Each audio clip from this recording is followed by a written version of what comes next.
Podcast Papo com o Zene. Episódio 101. Balanço do podcast. Oi, pessoas. Bom dia, boa tarde, boa noite. Bem, hoje eu confesso a vocês que eu não sei em que quadro enquadrar o que nós vamos fazer. Eu não sei mesmo, tá? Que nós vamos comentar os 100 episódios. Olha, me fizeram perguntas assim, até onde vai o canal? Eu sempre disse, até onde for, ué. Não sei. Como é que a gente vai saber, né? E nós chegamos ao 100º, e pelo que já tem lá, a gente sabe que pelo menos até o 110 a gente deve chegar. Tá? Então, para mim, é um prazer imenso fazer esse canal. Para mim, é uma diversão. Eu não sei mesmo onde enquadrar. Vocês vão me ajudar, com certeza. Tá? Eu estou aqui com a Bárbara Leal Rodrigues e o Marcos Bezerra Lima, parte da equipe, né, que trabalha comigo, vem trabalhando e tal, e espero que não desistam, por favor. Tá certo? Então, a apresentação inicial é essa, e nós vamos fazer esse balanço dos 100 episódios, comentar, fazer o que nós quisermos aqui. Tá bom, pessoas? Beleza. E, para não ficar com muito salamaleque, você mais o quê, eu vou começar com a Bárbara. Oi, Bárbara. Oi, Zeni. Oi, Marcos. Oi, gente. Acho que é quase uma data comemorativa, né? Feliz 100 episódios do podcast. Acho que quando a gente iniciou, eu particularmente, sendo bem sincera, não achei que a gente ia chegar a 100 episódios. Mas é muito bom, assim, ver o quanto a gente deu continuidade ao projeto, muito pelo Zene e as entrevistas que ele faz, entrevistadores, o público fiel que, digamos, a gente tem. Um grupo que a gente tem, onde sempre rola algumas discussões em relação aos episódios. Então, é muito bacana ver essa continuidade de um projeto que partiu do Zene, né? Partiu das realizações e das aspirações do Zene e que a gente embarcou nessa junto com o Lucas, logo no início, nosso companheiro hoje desgarrado. E hoje contamos com a Sônia também dentro da equipe. Então, eu pelo menos vejo de forma muito positiva todos esses episódios, né? Todos esses meses que a gente passou. Eu e o Marcos no fundo, editando e acompanhando todos os episódios, né? Quando eu não fazia edição, ele fazia, então sempre havia um de nós assistindo e acompanhando o canal e fazendo as edições e as alterações necessárias. Claro que passamos por dificuldades, mas eu acho que isso pode ser um outro tópico, mas por início eu acho que fica essa sensação de felicidade em chegarmos tão longe. Bom, para começar, está começado, né? Oi, Marcos. Boa noite a todos e todas. Eu acho que eu vou pegar uma carona com a Bárbara, né? De início, a principal dificuldade era como fazer. Pensar que nenhum dos quatro que começou, Zene, Lucas, Bárbara e eu, sabíamos muito bem como operar a edição de vídeo e fazer, né, a postagem no YouTube. Então, de início, já começou uma série de dificuldades, de autorizações. Na minha cabeça era muito mais simples, né? Era fazer o vídeo e subir, mas não. Tinha que fazer uma série de edições, tinha autorizações, tinha documentação para enviar, tem uma série de responsabilidades. Nem parece que a gente tem tanto conteúdo ruim, né, na internet, até criminoso, com tamanha burocracia que se tem para fazer conteúdo para o YouTube. Mas, passaram essa primeira dificuldade, que não foi pouca, a gente se reuniu bastante vezes na casa do Zenha, na antiga casa do Zenha, né, antes da mudança. Tomamos bastante café, comemos bastante batata doce. mas eu acho que, inicialmente, a dificuldade maior foi com a adaptação da edição do vídeo, né? Como introduzir legenda, como fazer os cortes na hora certa, como conseguir postar, ter um programa razoável, né, decente, para conseguir fazer as postagens. E foi um desafio que eu particularmente não me via fazendo, mas é aquilo, né? A gente vai se ajudando. Eu sempre tive isso na minha cabeça, que para além do conteúdo, que na minha opinião é um bom conteúdo, é um conteúdo interessante, é um conteúdo diferente do que a gente tem aí para consumir a rodo, a gente tem essa questão mesmo de amizade, né? De embarcar em desafios e projetos e sonhos das pessoas. Eu lembro que, na época do lançamento do canal, o Zene também falava sobre a escrita de um livro. Eu acho que esse projeto acabou ficando um pouquinho mais parado, eu não sei como é que anda hoje, depois ele responde, mas eu lembro que tinha a ver também com essa ideia de entrevistas, de discutir a questão do que era ser cego, que é um dos focos do canal e que a Bárbara vai trazer alguns dados, né, sobre o público-alvo e sobre alguns desses entrevistados. De primeira mão, o que eu queria enfocar era isso, a primeira das dificuldades. Depois a gente pode comentar tantas outras. Ok. Bem, eu vou comentar por que é que o Marcos contou aqui que a iniciativa de começar o canal foi minha, então eu tenho que explicar inicialmente também por que é que eu quis fazer esse canal. Eu comecei a pensar esse canal tipo fevereiro, março de 2023.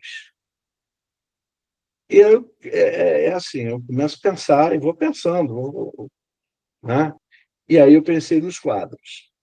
Claro, discutir a vida das pessoas, qualquer vida. E eu fiquei impressionado como as pessoas se subestimam. A maioria das pessoas que não aceitaram fazer comigo disseram: a minha vida não tem nada. Como que a vida não tem nada? A sua vida tem tudo, né? O outro quadro, que é ser cego, eu deixei que é ser cego porque eu pensei assim, bom, a maioria do que eu vou entrevistar é cego.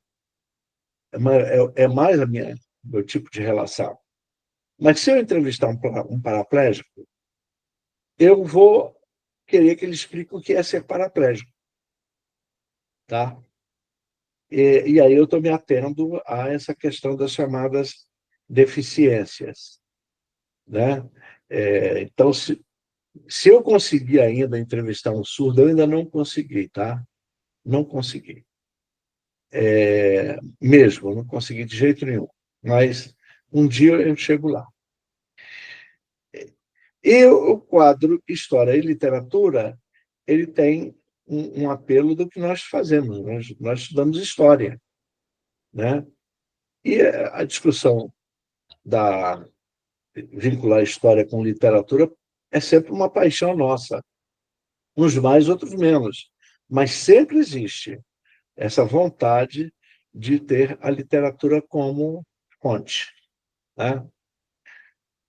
Aí agora nós resolvemos colocar o quadro O que Vier. O que vier é exatamente isso. É porque a gente começa a querer fazer outras coisas. Por exemplo, como é que eu vou enquadrar a discussão da dissertação do Marcos e da Bárbara? Como é que eu vou discutir um livro? Onde é que eu vou enquadrar nesses três quadros? Não tem como. Então, nós colocamos o que vier. Tá aí, o que vier. E depois eu vou explicar essa questão do Marcos, que discutir livro e tal não está muito em moda. E agora, recentemente, nós também trouxemos o Só Letrando. É a discussão da letra de música. A letra de música, trazer a letra de música à baila, porque a letra de música ela é literatura. E, às vezes, a gente ouve a música e não presta tanto atenção na letra como devia, né? A gente sempre diz, a letra, às vezes, não quer dizer nada. Sempre quer dizer alguma coisa, sempre.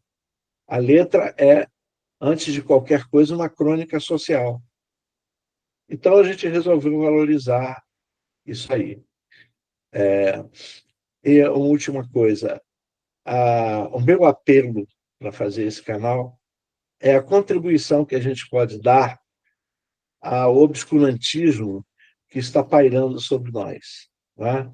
E eu sempre acho que a maneira certeira de combater o fascismo é colocar as pessoas para pensar. Quando a gente começa a pensar, o fascismo não tem chance. Ele só tem chance quando a gente não pensa. Há uma frase famosa do Mussolini, né? Você não precisa pensar, deixa que il Duce pensa por você. E é assim mesmo, Hitler pensava por você, il Duce pensava por você, qualquer fascista pensa por você, você não precisa pensar. Então, é isso. Essa é a proposta do canal e a criação do nosso grupo, para nós discutirmos o que rola no canal e outras coisas mais. É a gente se disponibilizar a pensar. Eu tive dificuldade quando eu dava aula, os alunos não queriam pensar, mas não queriam mesmo. Está aqui o Marcos e a Bárbara, para não deixar eu mentir sozinho, né? E agora a gente sente a mesma coisa, quer dizer, as pessoas não gostam de dar sua opinião, não se sentem capazes. Agora mesmo, com o negócio de letra, muita gente diz, não, eu adoro música, mas não quero comentar letra, não. Então, é isso. A gente volta para a ordem alfabética, o que vocês acham? Também É? acho que não precisa ter assim, uma ordem, acho que pode ficar alternando. Então, tá. Então, Bárbara, se você quiser. Uhum. Eu acho que, pegando assim, um pouco do que tu falou, uma das questões que mais aparecem nas entrevistas e o que é bacana de visualizar é justamente essa diversidade, sabe? Tanto de pessoas nas suas idades, nas suas profissões, nas suas movimentos sociais que faziam parte, ou até mesmo pensamentos políticos, já teve alguns aqui divergentes, digamos assim, mas mesmo assim acho que todos são interessantes da gente visualizar essa multiplicidade de trajetórias, que eu acho que é o que mais interessa, pelo menos no nosso podcast, é justamente isso. Então, se eu fosse elencar um dos grandes pontos positivos que a gente pode proporcionar, é justamente esse. Eu acho que eu estou só pegando carona, né? Eu acho que falando um pouco das ideias que o Zene implementou, né? E, querendo ou não, a grande maioria o coração, né, do funcionamento do podcast, o coração de ideias, né, de execução, parte do Zene. Algumas a gente consegue, a gente aceita prontamente, né, Zene? Outras a gente tem que dar uma censurada, tem que dar uma cortada, né? Mas, no geral, eu acho que visualizar é isso que o Zene comentou, sabe? Visualizar a vida comum como importante, como rica, eu acho que é um dos principais pontos do canal. Além de fornecer informação, porque eu sempre comento com o Zene, se um camarada hoje quiser escrever uma tese, uma dissertação de mestrado, um TCC, um artigo que seja, falando um pouco sobre as experiências de múltiplas pessoas sobre o que é ser cego, ele tem conteúdo tranquilo e calmo. Ele só precisa, eu acho que, falar com o Zene, pedir autorização. Nem sei como é que funciona essa questão jurídica. Cadê o nosso amigo Lucas, que não está aqui? E utilização do canal, não sei se já cai em domínio público. Mas, enfim, eu acho que esse seria o menor dos problemas. mas que ele já teria muito conteúdo, ele já teria. Porque tem um camarada que diz assim, eu acho que o cão-guia é excelente, ótimo, ou teria, ou já tive. Tem outro que diz, não, isso é péssimo. O piso tátil, o piso tátil não me leva onde eu quero. Aí o outro já diz que leva assim. Porque isso nos traz uma questão mesmo de diversidade, né? E é algo que eu sempre comento, o Zênio foi a primeira pessoa cega que eu tive contato, assim, mais próximo. E eu lembro bem de uma frase que ele disse ainda quando o meu professor, falei assim, a gente estava andando no corredor, aí eu falei, vem cá, eu acho que eu fui dando logo a mão dele no meu ombro, ou algo do tipo, bem mesmo, né, coisa clássica, para condução de cego. Aí ele falou assim, porra, cara, por que tu não me... Aí eu falei, é assim que leva, é? Aí ele, não, é melhor tu perguntar como é que leva, né? Porque eu acho que cada um tem uma vontade, tem gente que vai querer que tu pegue na mão, tem gente que vai querer que tu pegue na cintura, claro, desse jeito, né, tirando graça, mas aí que a gente entende a diversidade e parar de tratar como se fosse, assim, alguém, um coitado, alguém que estivesse precisando de uma ajuda, porque a gente carrega muito, né, essa visão de vitimismo, né, que é uma vítima, que não vai conseguir, e eu acho que isso vai caindo, além do convívio com o Zênio, isso vai caindo por terra, assim, de um jeito, quando a gente vai assistindo as entrevistas, né? Os posicionamentos, cegos militantes, cegos que discordam muito uns dos outros. Um dos pontos que mais me atingiu nas entrevistas é a relação financeira, né? Como que os cegos, eles percebem que, historicamente, foram colocados em uma posição de ter que receber esmolas, né? Na rua, esse ponto é muito interessante porque vários entrevistados comentaram sobre isso, como que é um estereotipo imposto a eles, né? Mas também a diferença de idades também, eu achei muito interessante. Tem cego que não pratica mais a leitura, como é? O braille. Tem cego que já praticou, mas hoje em dia não. Tem cego que parece que mal aprendeu, né? Por uma série de motivos. E aí também recai a questão, né, da diferença de idade, a diferença educacional, a diferença de implementação dessas sociabilidades, né? Então, esse é um ponto, é entender o que é ser cego. Eu acho que se tem um saldo positivo, é que, de fato, esse quadro, ele atingiu. E aí é interessante que o Dani sempre diz, ninguém conseguiu me responder essa pergunta. Espero que nunca consiga, né? Espero que continue assim, a gente tendo várias versões, várias possibilidades do que é ser cego, porque eu acho que isso que torna rico, é a gente não ter a necessidade e não conseguir responder determinadas coisas. O outro lado é a biografia do comum, né? Dessa pessoa normal, do trabalhador, da trabalhadora, da mãe, da avó, do marido, da esposa. Eu acho que isso também é muito rico, para a gente perceber que não importa só a vida daquela pessoa importante, daquele especialista em algum assunto, ou algo do tipo. Para mim, esses dois saldos foram bem atingidos, até porque é o quantitativo maior do canal. E eu acho que a Bárbara, inclusive, poderia falar um pouco, que ela separou alguns dados, né, para a gente fazer esse levantamento. Uhum. Rapidamente, eu queria dizer o seguinte, o Marcos pontuou muito a questão dos cegos, e eu entendo até, não é? Né? Eu fico impactado, porque ele encontrou um monte. Ele, que só tinha tido praticamente contato comigo, ele acabou encontrando um monte deles, mas sem guardar com pau, né? E olha, Marcos, eu já conheci mais, hein? Hoje em dia eu ainda estou devagar, entendeu? Você ia ficar impressionado, mais ainda, né? E também dizer o seguinte, há muitos não cegos aqui no nosso papo, que eu não faço, não quero fazer a diferença, ou seja, aquela coisa, não, eu vou fazer um canal só para cegos. Eu veja bem, não estou nem criticando, nem sendo contra, muito menos criticando quem faz isso. Tá?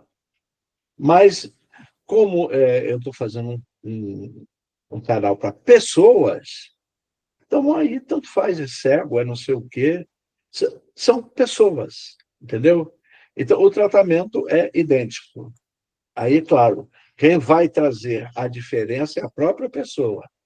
É ela que vai dar o tom da diferença do que nós estamos tentando fazer aqui. Tá? Pronto. Sim. Vamos a alguns números que eu acho interessante a gente levantar aqui, só por questões de dados e saber o quanto a gente já produziu também. Então, só para fixar mais, a gente já deu essa introdução, a gente tem atualmente 5 quadros, né? E desses, os nossos, como o Marcos comentou, os nossos maiores é o quadro que é Ser Cego, com 22 episódios, e o Entrevista Biográficas, com 55 episódios. Mas se vocês forem no YouTube e ver a playlist, esse número de entrevistas biográficas vai estar maior, porque tem algumas entrevistas que foram divididas em 2 partes, então eu contabilizei por pessoas e não necessariamente por episódios. Quantitativamente falando, né? E aí também não fiz distinção de quantas pessoas de fato diferentes a gente entrevistou, porque nós temos aqui algumas figurinhas repetidas, como o nosso fiel participante Jorge Damasceno, que já participou de vários quadros, então essa distinção de quantidade de pessoas é um pouco mais difícil de fazer. Em terceiro lugar, nós temos o quadro História e Literatura, com 13 episódios, depois O Que Vier, com 9 episódios, e o mais recente, o Soletrando, com 1 episódio, né, que foi lançado ainda esse mês. E desses entrevistados, por exemplo, fazendo a distinção só do entrevista biográfica e do que é ser cego, na entrevista biográfica nós já tivemos 17 homens e 9 mulheres, e no que é ser cego nós tivemos 19 homens e 3 mulheres. Então, acho que é um quantitativo interessante para a gente ver também desses nossos principais quadros. E eu achei bacana só pontuar, porque é um quadro que, embora não tenha tantos episódios, eu gosto bastante, que é a História e Literatura, falando principalmente dos autores escolhidos, né? Foram 5 homens e 2 mulheres, né? As mulheres foram escolhidas para o quadro, foi a Clarice Lispector, que é do Brasil, vou considerar ela como brasileira, e a Chimamanda, que é da Nigéria. Enquanto os outros homens, autores, foi o Gabriel Garcia Marques, que é da Colômbia, o Mário Vargas Llosa, que é do Peru, e os outros 3 do Brasil, o Machado de Assis, o Guimarães Rosa e o Lima Barreto. Então, no total de horas produzidas, que aí para a gente ver o quanto a gente já trabalhou, foram mais de 176 horas, ou seja, uns 7 dias, digamos assim, inteiros de conteúdo. Então, quem quiser assistir direto, sem pausa, você tem aí uma semana inteirinha de 100 episódios no total, que é a nossa quantidade de horas produzidas.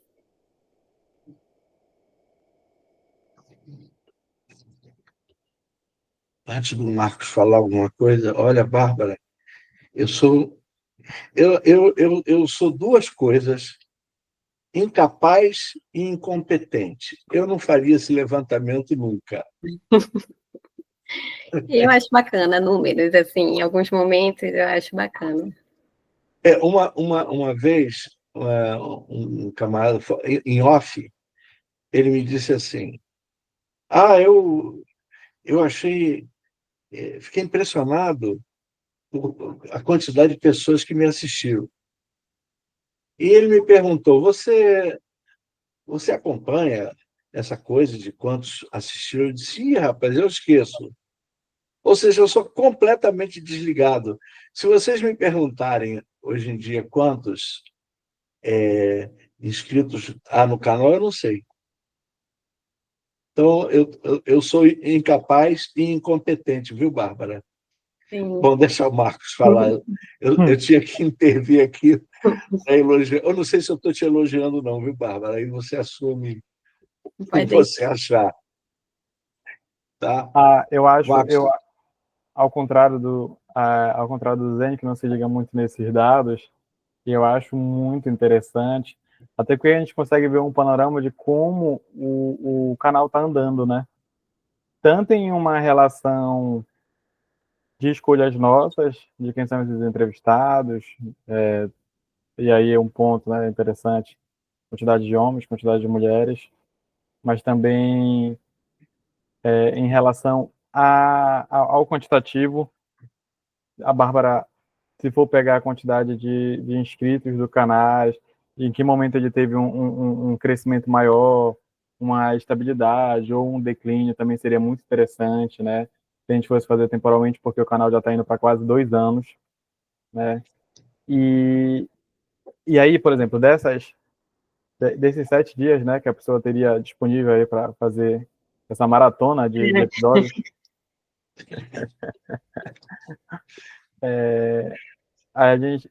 e aí parte nessa questão estatística de duração também de tempo, a gente já começa num ponto que sempre foi de discordância há quase 2 anos dentro dessa equipe. Tempo de vídeo, né? Eu acho que é um ponto interessante para quem está assistindo perceber que há divergências também dentro da elaboração dos vídeos. Para mim, eu acho que foi o que eu mais defendi durante todo esse tempo, os vídeos deveriam ser menores, em questão de duração, né? Por 2 pontos. Primeiro, em relação à condensação da entrevista com o próprio entrevistado, entre entrevistador e entrevistado. Mas aí eu sei de uma dificuldade enorme de conseguir condensar uma entrevista, de conseguir chegar a alguns pontos importantes que o entrevistador quer chegar, ele pensa em chegar, às vezes não dá para chegar, mas ele pensa antes, né? Ele imagina onde ele quer chegar. Ele sempre imagina. Às vezes o andamento da entrevista não te dá essa possibilidade. Mas por uma questão de condensação, eu acho interessante, mas principalmente para o telespectador. Eu acho que uma entrevista que passa de 2 horas, ela fica um pouco mais cansativa, né? Porém, como se fosse uma venda, o Zene conquistou os seus clientes fiéis, né? E a gente percebe isso tanto no canal como nas estatísticas, algumas dessas que a Bárbara trouxe. Se a gente for fazer um levantamento no YouTube, a gente percebe que alguns assistem quase que de imediato a postagem do vídeo, e como a gente consegue ver o tempo que a pessoa ficou dentro daquele vídeo, a gente percebe que ela assistiu a entrevista toda, ou quase toda, ou fez pequenos saltos, né, frente a alguns temas talvez abordados, que não lhe interessa tanto, ou algo do tipo, né? Eu acho que isso é interessante, que ele conseguiu fidelizar um público. Por outro lado, e aí, eu acho que por ser um espaço aberto a críticas, eu também sempre reforcei isso dentro da equipe. Eu acho que uma pessoa que cai de paraquedas no canal, ela não vai ter a paciência de ver 2 horas, né? Mas entra num outro ponto que o Zene sempre levantou e ele também vai poder se defender daqui a pouco. Não estou preocupado com a quantidade de pessoas, estou preocupado em construir, né, um conteúdo legal, em ter profundidade, claro, dentro das limitações e contexto que o YouTube te dá, mas eu estou mais preocupado nisso do que em outros pontos.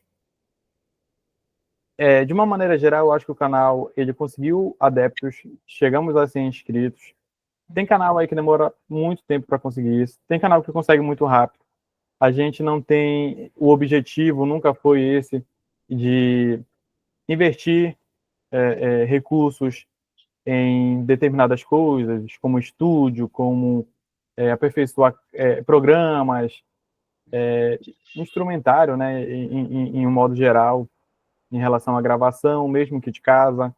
Esse não foi o objetivo do canal. O Zênio sempre comentou, e isso eu sempre lembro, né? A gente não quer monetizar. O meu objetivo nunca foi monetizar o canal, nunca foi ganhar dinheiro com isso. Até porque, como ele disse, professor, doutor, adjunto, não está preocupado com isso. Aposentado agora, ele mesmo diz, né, que está vagabundo, não está preocupado com isso. E eu concordo com ele. Eu acho que essa questão mercadológica, né, esse fim para ganhar dinheiro é o que também traz sucesso e faz as pessoas pular algumas etapas em torno de concretização de conteúdo, de profundidade, de liberdade. Porque, por exemplo, quando a gente pega uma entrevista do Saulo, que teve 2 partes, houve um corte, né? São entrevistas de 2 partes, a gente posta de uma vez só essas entrevistas, eu estou pegando o Saulo como exemplo, a gente vai ter 3, quase 4 horas de conteúdo, né? E assim por diante. O Damascena é um bom exemplo disso. E aí também surgiu outras ideias de fazer quadros menores, como foi, por exemplo, o que vier, né? Que a gente trouxe aquela discussão da literatura regional. A gente trouxe alguns livros daqui da Amazônia, né? Foi algo bem curto, mas também não houve um aprofundamento. E outro ponto, já encerrando da minha parte, claro, levantando outras questões a gente pode comentar, foi a nossa dificuldade com as redes sociais. Em um primeiro momento, logo no início do canal, a gente pensou em fazer recortes, fazer vídeos pequenos, parte mais interessante da entrevista, né? Claro que a gente considera interessante a partir do nosso viés, porque o que eu considero interessante, o Zene pode não considerar, a Bárbara, o Lucas, o entrevistador, né? Mas o que a gente considerava interessante, mas foi um problema, porque a dedicação não era exclusiva, né? Sequer era uma dedicação assim de um turno por dia. Então, dentro das limitações, existe a questão dos resultados, né? Nada acontece por acaso. Se a gente está nesse pé, é muito esforço que foi incrementado, mas também foi muita coisa que a gente teve que deixar de lado, né? Que também influenciou no crescimento ou não do canal em outras áreas, em outros aspectos. Então, a gente criou o canal no YouTube, a gente fez cortes. A ideia do grupo no WhatsApp foi muito interessante, porque conseguiu agrupar, né, essas pessoas, mas eu acho que um ponto que a gente poderia ter melhorado muito era a questão das redes sociais. Mas é aquele negócio, não existe muito tempo, a gente não é especialista nisso, e é isso. Eu acho que uma das críticas à equipe, de um modo geral, foi o não uso da rede social, que eu acho que ia dar um outro leque de opções. Eu acho que a gente tentou, né? Só antes de tu falar, assim, eu acho que no início a gente tentava manter o Instagram, né? E fazer essa movimentação, até mesmo para o canal crescer, fazer vídeos curtos, cortes das entrevistas e tudo mais. Mas isso demandava muito mais tempo também, né? E até mesmo com o vídeo, uma vez por semana, às vezes a gente se atrasava, sabe? Não, hoje em dia há uma certa regularidade, algumas semanas, meses até, de toda quarta-feira sair, mas de vez em quando a gente não consegue publicar na quarta, dar algum imprevisto, e a gente publica no dia seguinte, na quinta-feira. Então, até mesmo ser semanal demanda. Eu já pensei algumas vezes em propor, sabe? Mas nunca cheguei, de fato, a falar se a gente não poderia, em momentos assim, onde a dinâmica, a correria do mês está tão forte, que eu já pensei, será que o canal não poderia ser quinzenal, sabe? Ou algo assim. Mas eu e o Marcos, a gente sempre tenta se revezar quando a minha semana está muito lotada. Ele edita quando a semana dele está muito lotada, eu edito. Então, a gente tenta fazer essa alternância para que continue sendo semanal. E até mesmo sendo semanal tem, digamos, esse esforço, né? Que às vezes a gente falha, foram poucas, eu acho. Acho que no início, talvez, a gente encontrou algumas dificuldades. Quando a gente teve o desfalque do nosso outro companheiro, a gente também demorou um pouco para se adaptar, né? Que antes eram 3 editando, passamos para 2. Então, teve alguns momentos de mais dificuldade. E aí, a gente simplesmente também abandonou, né, o Instagram. Não deu certo continuar e a gente está parado. Acho que isso, de fato, ficou no limbo, assim. Tínhamos 50 seguidores e 20 e poucas postagens.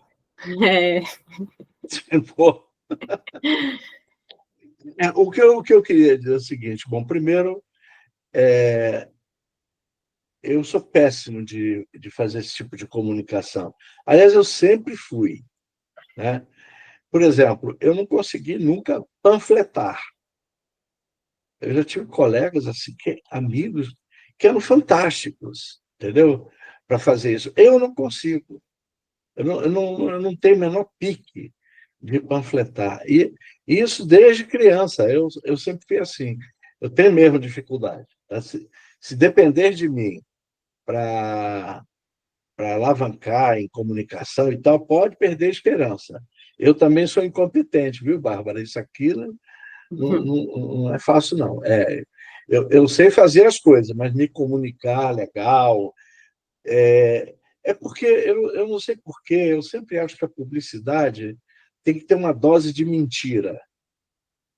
E eu tenho dificuldade com a mentira, eu confesso isso. E aí alguém vai me contestar, não, mas a gente não está mentindo. Mas você pode não estar mentindo, mas você de alguma maneira está faltando com a verdade. Não sei, eu estou tentando me justificar. O fato é que eu não consigo mesmo. Eu tenho dificuldade de me comunicar em todos os sentidos. E quando eu tenho que falar de mim para que esses seguidores, que tem 1 milhão de pessoas seguindo, o mais que o camarada faz é ser narcisista. Eu tenho dificuldade com isso também. Então, é um ponto, né?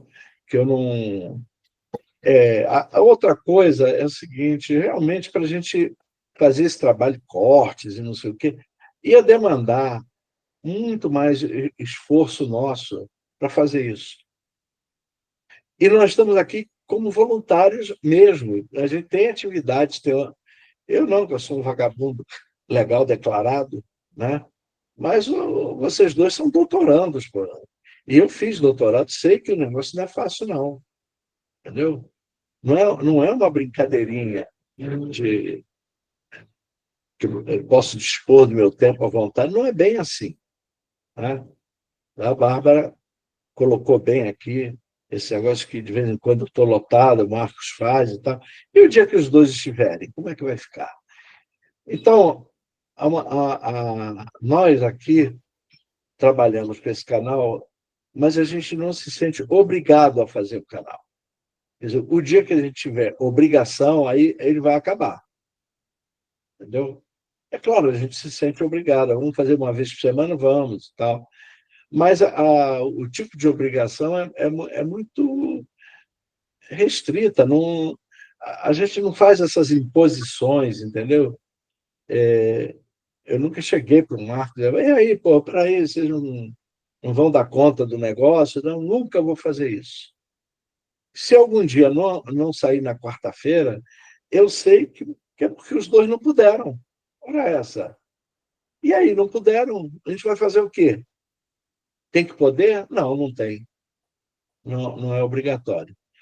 Com relação a esse de monetizar o canal, eu sou militante. E eu sempre digo, não existe ex-militante. Uma vez que você resolve ser militante, você é. E não adianta. Tudo que você fizer vai ser em torno da militância. O Marcos e a Bárbara vão ainda, talvez, não sei, já passou algum tempo, se lembrar como é que era a minha sala de aula. Era militância aquilo ali. E parece que eu não sei fazer outra coisa, né? Tudo eu vou... E no meu tempo de militância, eu comecei sendo militante quando eu não tinha recurso nenhum. E quando eu comecei a trabalhar, né, aí eu passei digamos assim, a contribuir com a militância. Então, por exemplo, quando eu tinha que viajar para a militância, eu pagava a passagem. Às vezes a gente conseguia passagem em firmas, então eles dão, não sei se dão ainda, sei lá, mas davam em companhias, a gente pedia, conseguia, mas nem sempre não. E a gente viajava. Então, a gente está acostumado a contribuir com a militância e nunca esperar dela. Então, eu jamais vou esperar que o YouTube me pague para fazer o que eu estou fazendo. Entendeu? E para encerrar essa parte aqui, eu penso no futuro, como, aliás, todo militante deveria pensar no futuro, né? Nós não estamos fazendo um canal só para agora. O dia que a gente não puder mais fazer, ele vai continuar aí, e as pessoas vão continuar podendo assistir, vão poder fazer até teses, se quiserem, ou o que quiser, sei lá. Qualquer um pode fazer qualquer coisa com o canal, entendeu? Então, o nosso objetivo também é o futuro. Eu nunca vou me esquecer, eu estava falando isso hoje com um amigo, que o nosso movimento era um movimento de cegos em luta por sua emancipação social. Nós sempre quisemos ser informais e nós registramos uma carta de princípio. E o primeiro item da carta de princípio é uma coisa que nenhuma instituição vai dizer de si. Nós lutamos por nossa desnecessidade. Vocês já pensaram um dia, né, que nós não precisávamos de um canal desses, em que todo mundo pensar, que todo mundo livremente disser suas opiniões, e a gente não precisa de um canal desse. Para quê? O pensamento está fluindo livremente, para que eu vou precisar de um canal desse? Né? Não preciso. E eu gosto também da frase: pobre da sociedade que precisa de heróis. Então, eu estou nessa, eu sou militante e acho que não mudei de lado, continuo militante do jeito que eu sempre fui e serei, até o fim. Militante mesmo, e como a gente diz, militante radical, mas o radical no sentido de que gosta de ir até as últimas consequências. Não é radical naquele sentido que os que não pensam chamam a gente de radicais, né? Nós somos radicais. Eu fui chamado de radical nesse sentido de intransigente e tal. Não. O verdadeiro radical não pode ser intransigente. É incompatível com a radicalidade a intransigência. É isso. Devolvo a palavra para os ditos amigos aqui. Tá certo? Declarando... desculpe, a questão do tempo. Eu acho importante eu falar sobre isso. Eu acho que eu sou o único que... Mas eu concordo com essa questão de que 2 horas é cansativo. Se bem que o YouTube permite, muita gente faz isso, que eu sei, que já me disseram, interrompem e voltam, né? Pegam, assistem de onde pararam e tal. Muita gente faz isso, tá? Mas o que eu coloquei com relação ao desprendimento do tempo? Ele é um dos grandes escravizadores do momento. Então, você encontra assim, a novela tem que durar 45 minutos, o não sei o que tem que durar 37 segundos. Entende? Então, é uma das propostas a gente não ter essa prisão do tempo. Agora, eu tenho que concordar que mais de 2 horas de vídeo é barra, entendeu? Então, vamos tentar fazer o seguinte: a minha concepção de libertar-se do aprisionamento do tempo com a duração de um vídeo, entendeu? Eu acho que a gente vai chegar a um acordo, porque o bom da divergência é quando a gente chega a um acordo, né? Não é acabar com a divergência, muito pelo contrário. Eu proponho, inclusive, que nós 3 continuemos com divergências. Aí é outra coisa. O dia que acabar a divergência, eu acho que o canal também acaba. Vai ficar muito chato. Entendeu? Então, vamos continuar divergindo. Eu acho que outros pontos que a gente pode divergir, né? Quem sabe? E 2 conclamações. Primeiro, vamos fazer outro vídeo sobre literatura amazônica? Quem sabe? Vamos? Nós 3? E a última, eu lancei um desafio para o Marcos e a Bárbara. Vocês não acham que, infelizmente, os alunos, colegas de vocês e meus, não gostam muito de pensar? É isso.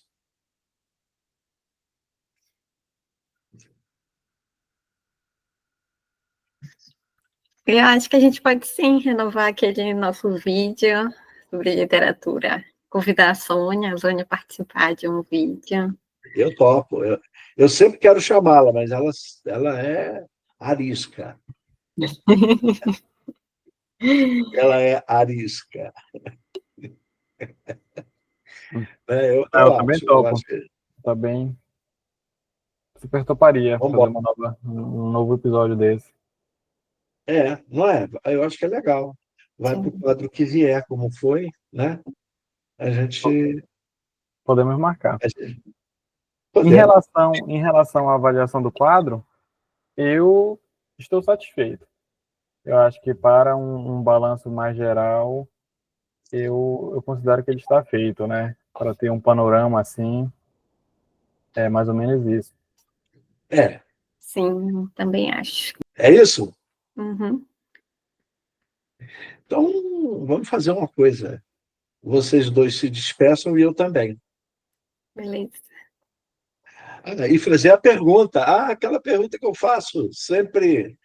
O que, ou por falta de espaço, ou porque eu não deixei, vocês gostariam de dizer que vocês não disseram? Essa é a pergunta básica que eu faço sempre.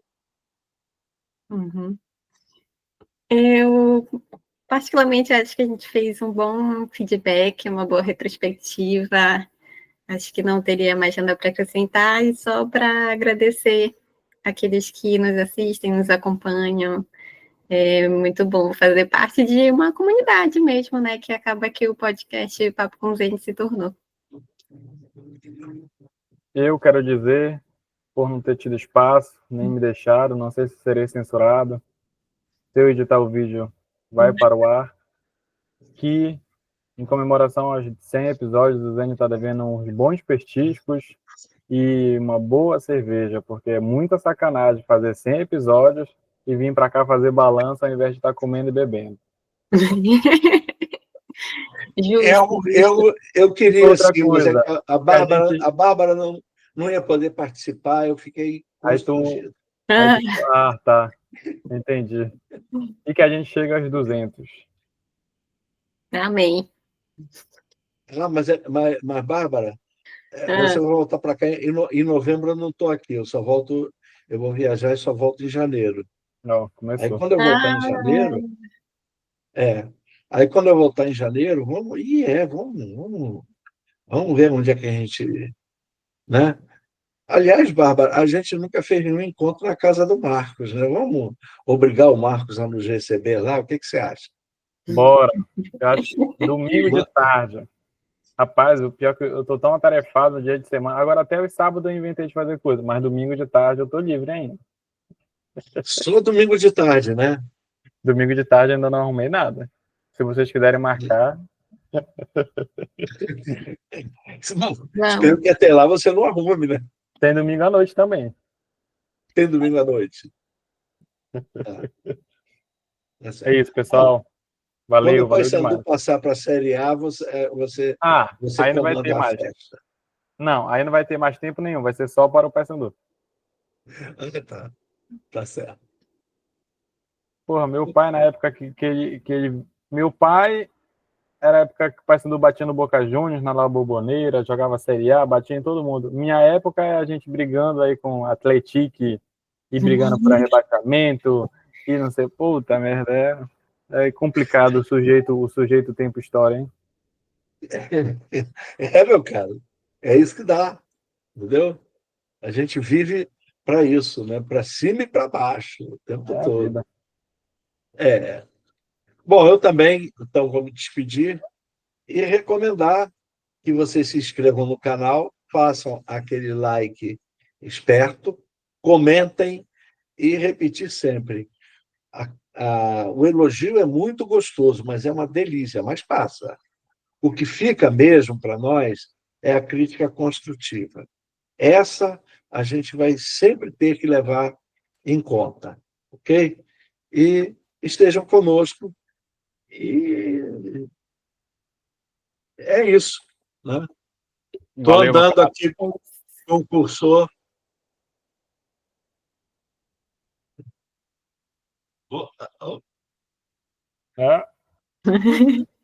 Até, pessoas. Até, um abraço.